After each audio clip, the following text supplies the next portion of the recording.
Naomi Boak with Katmai National Park. And we're here to talk about the 2 fattest bears on Brooks River this year, as chosen by the public, and their journey to achieve such great success.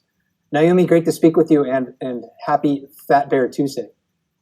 Oh, happy Fat Bear Tuesday to you. And I am not the one shooting off that rifle, and neither are you. Just want to make sure people are not guessing who's being shot back there.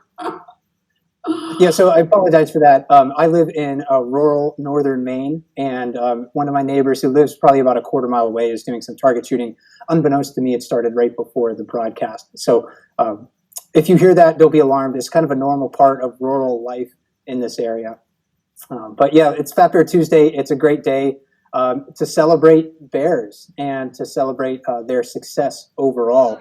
If you haven't taken the Bear Cam audience survey yet and you've been watching the Bear Cams, please take a moment to do that. You can find a link to that in the featured comment at the bottom of the page. And also, I'd like to thank all of the students and teachers that submitted questions for Ranger Brooklyn and my Bear Cam in the Classroom broadcast. And you can find that up on our YouTube channel right now, on the Bears and Bison YouTube channel for explore.org. And also one of our moderators is going to be dropping that link, I think, into the comments at the bottom of the page right now. So thanks to all of our students and teachers who participated in that.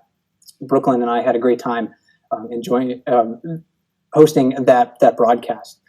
And Naomi, yeah, this is Fat Bear Week. This is the fattest time of the year for brown bears, and we're in the midst of the final matchup. So some people might be tuning in for the first time and don't know too much about Fat Bear Week. Can you walk us through what's happening in Fat Bear Week today?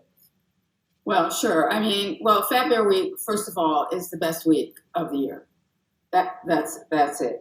But Fat Bear Week is a single elimination tournament for you to choose your favorite fattest bear. And here you see the brackets that we started out with. And this was such a fat year. For us, this is really a celebration of the hard work and success of these bears at getting fat. Because if they don't get fat, they don't survive through winter's hibernation when they have no food. And they don't survive the spring when there's very little food for them when they come out of hibernation.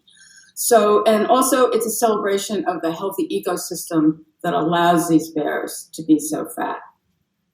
So now voting is really pretty simple this year. Now the hardest part of voting, I think, is selecting your favorite fattest bear. And the criteria can be your own. It can be the bear you think who gained the most weight over the season. It could be the biggest bear. Or perhaps you've been following a bear for a long time on the Bear Cams, or you just fell in love with a bear this season, and that bear gets your vote. So once you've decided, then you click, you go to fatbearweek.org. That's fatbearweek.org. Click on that bar below your choice, and then put in your email. We're not going to use the email. It's just to make sure there's no voter fraud and we don't have people voting 100 times. Then your vote will be tallied, and once you vote and enter your vote, you'll see how many people have voted thus far. And polls close at 6 p.m. Alaska time today and 10 p.m. Eastern time, and we are not revealing any numbers beforehand. We will reveal at 6 p.m. There are no absentee ballots to be counted. I'm sure the contestants are not going to dispute the results. So either go to Katmai National Park's Facebook page or go to fatbearweek.org and you'll learn who won. So, Mike, I think you have a special announcement. We do, yeah. As as we conclude Fat Bear Week, a lot of our Fat Bear Week voters have asked Explore.org how they can support Katmai National Park, and we do have an exciting announcement about this. So today marks the start of what we're calling the Otis Fund to benefit the Katmai Conservancy. The Katmai Conservancy is the Friends group that supports Katmai National Park. So today through October 10, you have 3 ways to contribute to the Otis Fund. You can donate through Explore.org's Facebook page, on Explore.org's YouTube page, and then also on the Katmai Conservancy's website, which is katmaiconservancy.org. Links to donate will also be available in the comments section of this page on the live chat channel, and also on fatbearweek.org shortly. Your donations for the Otis Fund will be matched by Explore.org up to $25,000. And the final match total will be announced during a live event with the Katmai Conservancy this Saturday at 1 p.m. Alaska time, 5 p.m. Eastern time. So please stay tuned for that. So we wanted to mention that up front in case you have the opportunity to donate to the Otis Fund. And we certainly want you to check it out. It's great. It'll be, I think, a great thing for the Katmai Conservancy going forward. But of course, Naomi, we're going to spend some time talking about the two Fat Bear Week finalists in a few moments. But before we do, I think it's maybe important to reflect on the summer that was at Brooks River and the season that allowed these bears to get so fat. Our two finalists, number 747 and number 32. Who is also nicknamed Chunk. This summer was unprecedented in many ways. Yeah, it was quite a summer to be at Brooks Camp as a human and as a bear. Like the rest of the world, Brooks Camp and Katmai National Park were affected by the COVID-19 pandemic. I don't think there's a place in the world that has escaped that. So we as rangers came here a month later than usual. The park opened a month later than usual in July. We didn't have any overnight visitors until August. The campground remained closed for the whole time. And we did our best to abide by CDC guidelines and recommend that our visitors do so as well to protect not only visitors but staff as well. And unfortunately, the virus came to us, and some of us tested positive and got the virus, and so some of us had to go into isolation, and others had to quarantine for 2 weeks. So Brooks Camp closed down for 2 weeks, allowing us to heal and be safe, make sure we weren't going to infect others. So then we started up again and have gone through the season without another positive test. And what a season it was. And Mike, one thing that didn't change was the salmon run. And we're here, and the Fat Bears are here because of this extraordinary salmon run. Tell us about it. Yeah, absolutely. The road to Fat Bear greatness really is, in wintertime survival, is paved with salmon, or maybe it's lubricated with salmon slime, whatever you want to think about it, because the salmon, they are the reason why we have such a large population of brown bears living within Katmai National Park. More than 2,000 bears are estimated to live within the park boundaries. And Brooks River is part of the Naknek River watershed. It's one of the largest tributaries of the Naknek Lake, of Naknek Lake and Naknek River. And this year, the Naknek River experienced its largest salmon run ever recorded. More than 4 million salmon entered the Naknek River and swam into Naknek Lake.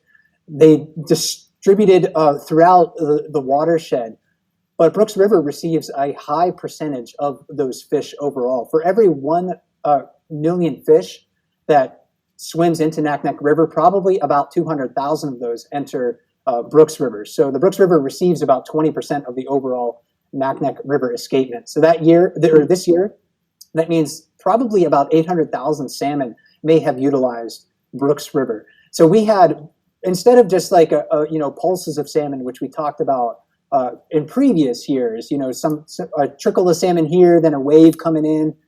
It seemed like it was just one giant tsunami of fish that showed up in late June and July. The bears were extremely well fed from the beginning of the season, and now they're still reaping the rewards of that very large salmon run by feasting on the spawned out salmon, the dead and dying salmon, those salmon that are still spawning in Brooks River. So the bear activity this year has been influenced, of course, by the salmon run, but it's also been influenced by the relative lack of humanity at Brooks River. So I think that's another storyline that I think is important to discuss, Naomi, is how the bear activity shifted this year, depending on the sheer abundance of fish and also the relative lack of humans that we saw at the river. Yeah, well, we'll start out with the fish, which was it's very unusual to see a lot of bear activity.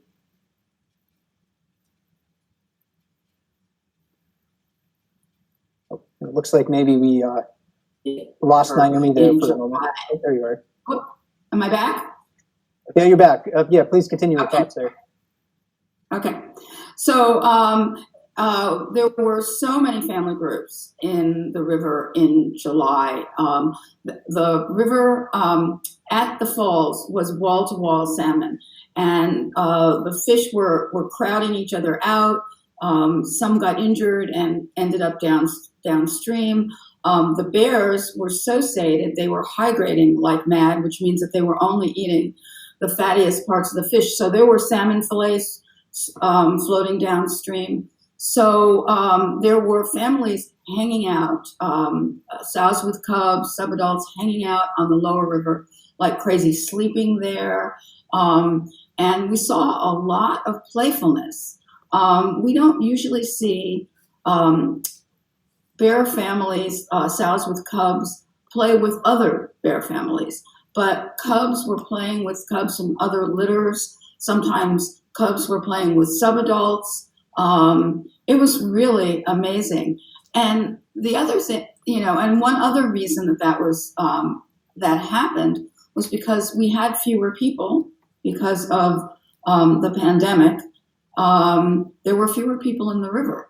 So the bears really owned the river this year. So a good year for them to own the river because there was so much salmon there. And also at the falls, the behavior changed because there was so much salmon.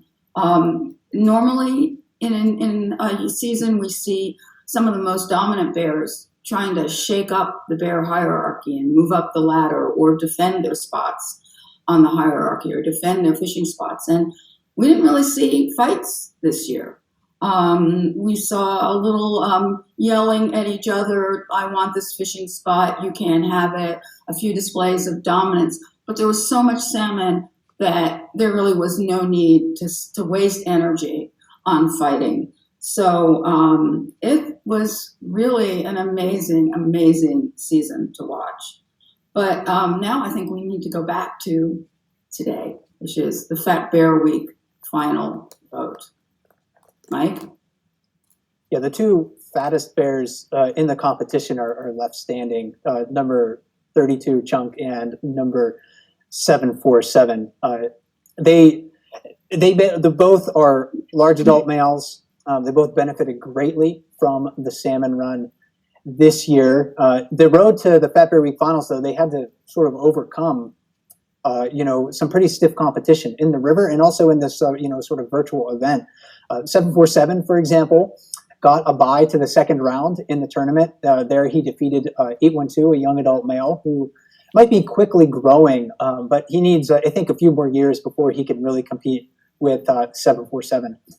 And then in the semifinals, 747 defeated the paunchy 151 Walker. Walker is no small bear at all. He's probably an 1,100, 1,200 pound bear, but 747 was able to defeat him to reach the finals.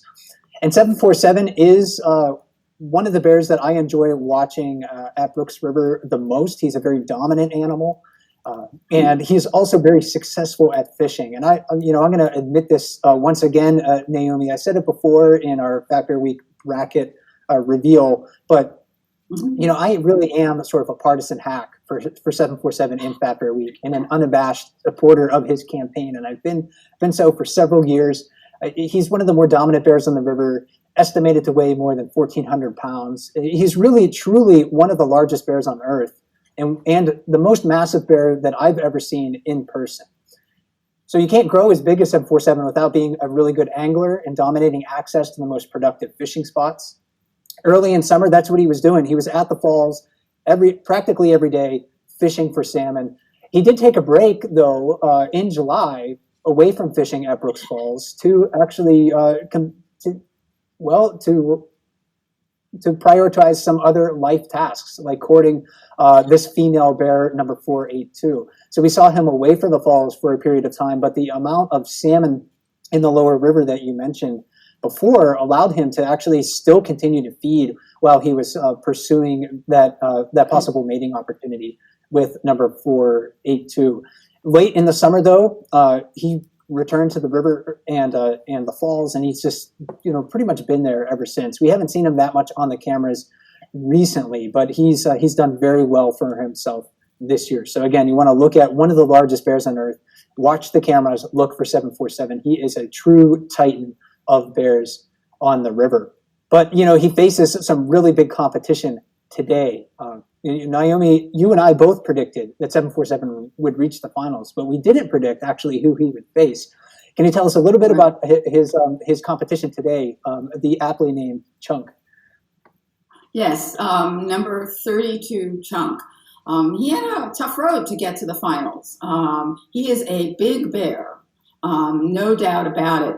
But he had to first defeat 719, who's part of the Holly royal family. And she is taking care of 2 cubs, but still got fat.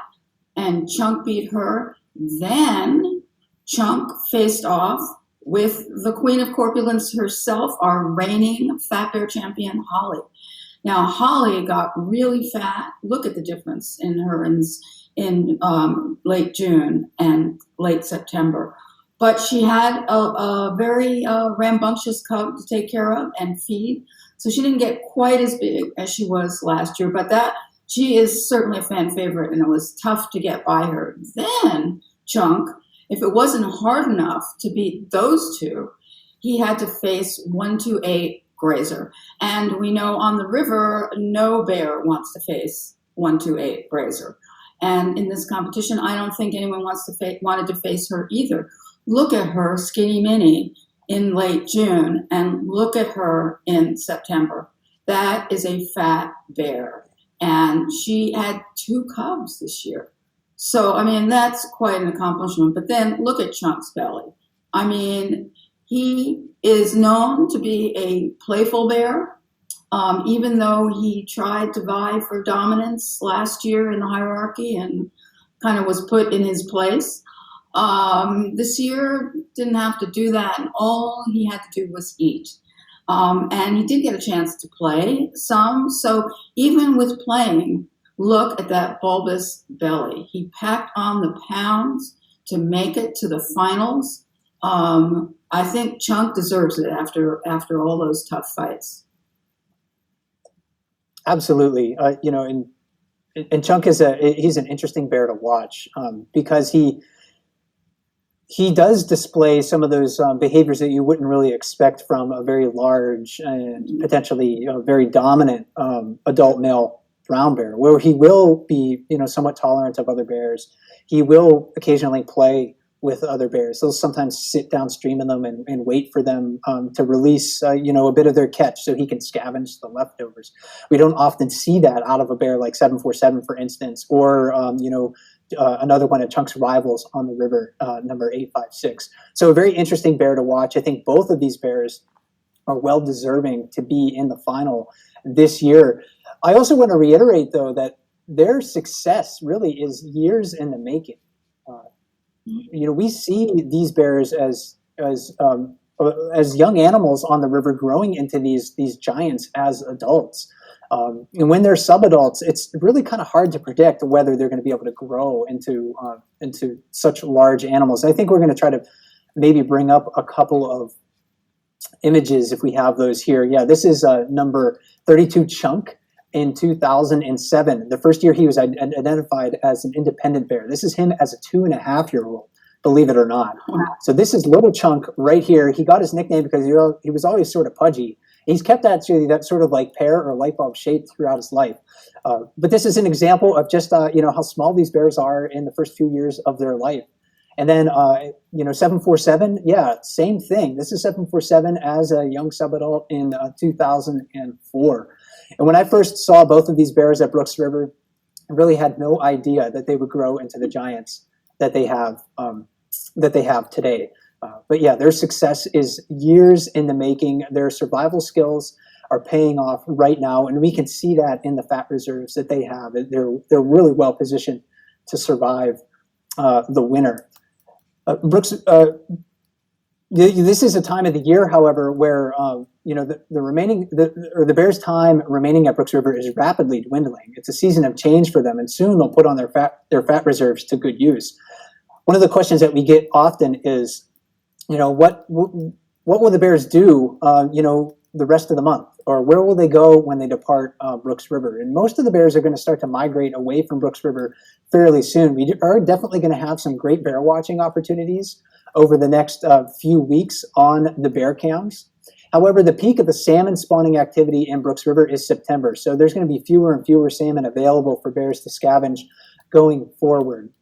So the bears are going to be departing to perhaps a few small streams that may have a couple of late spawning runs in them. Some of the glacial streams that feed into Naknek Lake, for instance, once the freezing temperatures return to the area, those glaciers slow down and less sediment is flowing out of the glaciers and into the streams. Salmon might move into some of those streams to spawn, and there are bears that will fish for those spawning salmon, sometimes into October, but most of the bears are going to be migrating to their denning habitats coming up pretty soon. And where do bears den? They usually den in the surrounding mountains, anywhere from a couple miles, like this den on top of Dumpling Mountain, a couple miles from Brooks River, to maybe 2 or 3 dozen miles away, just depending on where they've learned to find good habitat. And this is an example of where bear dens are found in Katmai National Park. The geology doesn't really allow for them to find caves or rock crevices to den in, so they're going to excavate a new den into the hillsides each year. They're looking for steep slopes that collect a lot of snow, and also that are fairly well vegetated, because the vegetation, the roots from the plants, help to stabilize the den and entrance and the ceiling overall. So that's what's coming up for our bears over the next several weeks. When they're going into the den, though, they're not going to eat, they're not going to drink, they're not going to pass waste, they're not going to defecate or urinate. So they need those fat reserves to not only keep them warm as they expend energy during the winter, but also to keep them hydrated as well. So that's where they're getting their water in the wintertime by metabolizing fat. When they come out of the den, though, Naomi, it's their work isn't done, actually. The springtime can actually be a difficult time for some of the bears in Katmai National Park. Yeah, spring, we think of, okay, the bears have to get fat for hibernation because they're not eating that whole time. But once they come out, there's very little food around here in the spring. And it's really hard for the sows that have cubs, because they have to be not only feeding them and producing all that very high-fat milk to feed the cubs, but they have to wrangle these tiny cubs who are only a few pounds at that point, and go from wherever they have denned to where their summertime feeding grounds would be. And for our bears, it's the Brooks River. So those fat stores still have to keep those bears going through the spring. And then in late spring, it's mating season. So they're still using the energy from the fat stores to get them through mating season. And then finally they get to the Brooks River and to their eating grounds, and the salmon start appearing in the Brooks River in mid to late June. And then it's all over again. It's hard work for these bears. And we're coming up towards the conclusion in our chat, Naomi. I think 747 and Chunk really do demonstrate success in the bear world. They're going to be using those fat reserves, as you mentioned, in the springtime to fuel their pursuit of mating opportunities, which are very limited for male bears. So, what they're gaining, what they have on their bodies now is extremely important towards their reproductive success overall. There's still plenty of time, however, to vote in Fat Bear Week. Can you remind us where people can go to vote in Fat Bear Week? Okay, now you still have some hours to vote. And so we want you to go to fatbearweek.org. There we are, and choose either 32 chunk or 747 as your favorite fat bear. Remember, you're the ones who decide who is crowned the 2020 Fat Bear Week champion. And then once you've made your choice, you click on that link below your favorite bear, put in your email address so we know you're not going to vote 20 times, and then enter. And when you enter, you'll see how many people have voted for what bear at the time you voted. So there's still time. Polls stay open until 6 p.m. Alaska time and 10 p.m. Eastern time. And at that point, we will announce on Facebook, on Katmai's Facebook page, and right there on fatbearweek.org, the winners of this extremely competitive Fat Bear Week. I mean, it was an amazing season to watch bears, and the bears came back kind of fat, and they've just gotten extraordinarily fat. And we've got two really great big competitors. And Fat Bear Week has been extraordinarily successful this year too. We've had 3 times the number of votes this year so far, and we're not done yet. So keep it up. If you haven't voted, vote. fatbearweek.org. And I can't wait for 6 p.m. How about you, Mike? Yes, I'm very much looking forward to the conclusion of Fat Bear Week. And again, a hat tip: vote 747 here. This is my vote 747 hat from last year, but I got to get it out this year. He could be the Fat Bear Week champion after several years of my campaigning for him. So we'll see. The vote still have several more hours to go. This is the last live chat with our Katmai Rangers this year. However, the last live chat with Naomi. Her season ends in just a few days with Katmai National Park. And if you visit a national park, you talk to a park ranger, most likely you're going to be talking to a seasonal park ranger who's hired for no more than 6 months. And then after that, the park's like, thanks for your hard work, but you need to find something else to do. So Naomi's going to concentrate on some other tasks coming up this winter, but I do want to thank her for her hard work this year, and also Ranger Brooklyn, who couldn't join us for the broadcast today, but she's also worked extremely hard this year.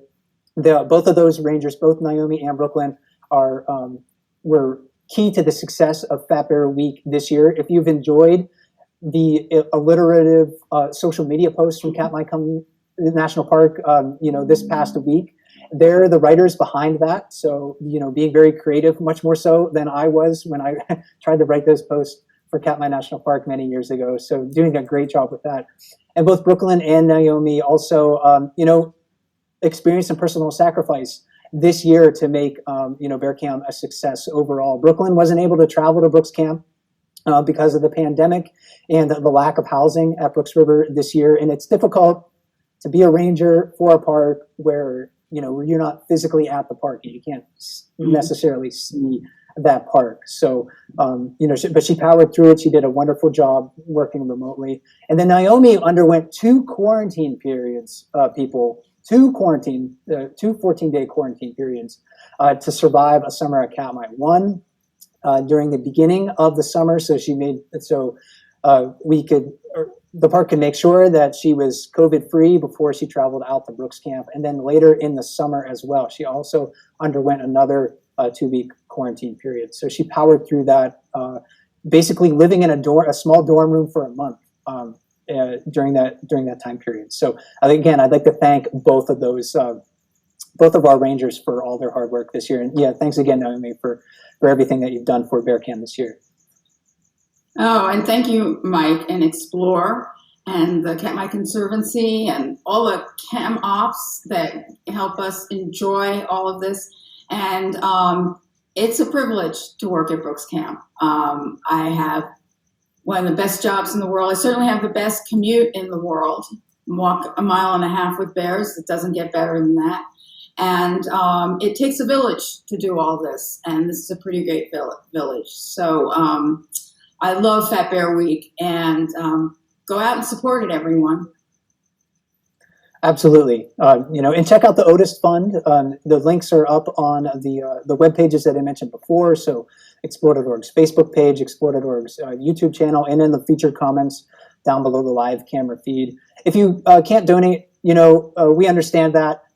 Be sure, though, however, to let your elected representatives at all levels of government know that you care and support parks and wild areas, clean water, and wildlife conservation. Your vote really does matter in this election season.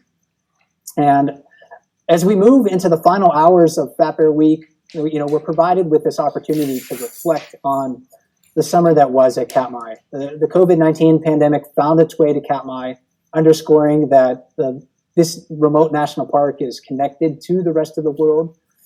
We witnessed salmon in abundance that really had never been seen before at Brooks River. And the awesome volume of fish freed most bears at the river from competition for food.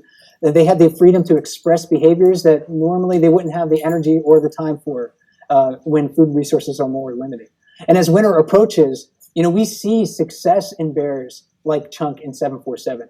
They've achieved what every bear strives for in the weeks preceding hibernation. They are well provisioned to survive winter and emerge from the den equipped to handle the challenges of another year in the wilds of Katmai.